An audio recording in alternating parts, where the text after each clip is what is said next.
একজন ব্যক্তি তার বন্ধুকে এতটুকু বলেছিল যে আল্লাহ তোকে কোনোদিন মাফ করবে না, আল্লাহ তোকে কোনোদিন মাফ করবে না। এরকম কথা কিন্তু আমরা অনেকে বলে ফেলি। আল্লাহ পাক মৌতের পরে এই দুই ব্যক্তিকেই ডাকবেন, কিয়ামতের মাঠে ডাকবেন। এটা বারজাকে হয়েছে। বলবেন, আমার রহমত নিয়ে কথা বলার ইখতিয়ার তোমাকে কে দিয়েছে? আমি কাকে মাফ করব কাকে করব না, এই কথা বলার ইখতিয়ার তোমাকে কে দিয়েছে? আজকে আমি তাকে মাফ করে দিলাম, তোমাকে জাহান্নামে দিয়ে দিলাম, যাও। অতএব আল্লাহ রাব্বুল আলামিনের এই বিশাল রহমত আমরা পাবো, আশাবাদী ইনশাআল্লাহ।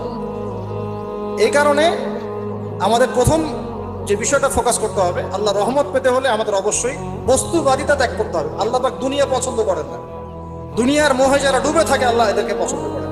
দুনিয়া প্রয়োজন, যতটুকু আমার দরকার আমি করব, যতটুকু প্রয়োজন নাই এই বিষয়টা আমি পেতেই হবে, চাই চাই আরো চাই।